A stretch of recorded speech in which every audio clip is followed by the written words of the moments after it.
All right, this is a little follow-up from the podcast we just recorded, and that was something that Cap Scott, Captain Dean were talking about. They're seeing a lot of little crabs, lots and lots of little crabs in the fish they're catching right now this time of year. Of course, that stands to reason. So it got me to thinking a little bit as I'm here at Anglers Anonymous with Mike Butler about these artificial crabs. It's frankly something that I haven't thrown a little bit, but I haven't thrown a lot. But what exactly can you throw to emulate that crab? All right, Mike, let's hit it because this is a timely little video that I wanted to do. A lot of times you see the little soft plastic crab that looks like a crab, like Correct. something like you would see in the water. Yeah. Not necessarily something that you have to throw to emulate a crab. Explain that a little bit.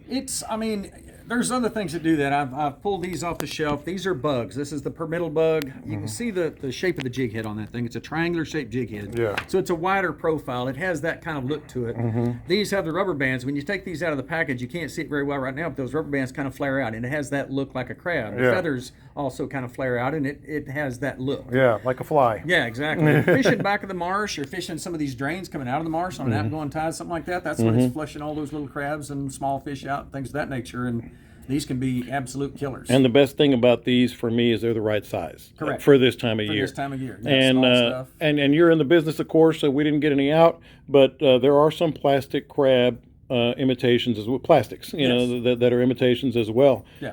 It seems to me like, you could throw that, but working it might be a little dicey. And speaking of which, this is something, how would you work this? Because you've done it before. There's a variety of ways to do it. These things, you can get them in different weights. I've got an 1/8 ounce and a 3/16 here. They make them down to like a 1/16 or lighter. The folks at Bugs, Heath Hippolyte Bugs, makes some really light ones that you almost need a fly rod to cast them. But back in the marsh, when those fish are spooky and the water's clear, that sort of thing, baits like this work really well. Very small splash. Yeah. And this is the kind of stuff they're looking for. Yeah. Tail and res, that sort of thing. They got their nose down, and that's the stuff they're looking to They stir let up. it sit there and just kind of jig it along. Get it out in front of them, jig it along.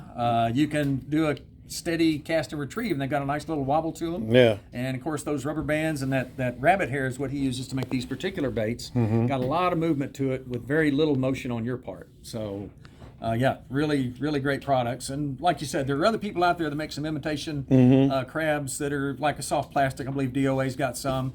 I don't have any in stock at the moment. We will get some.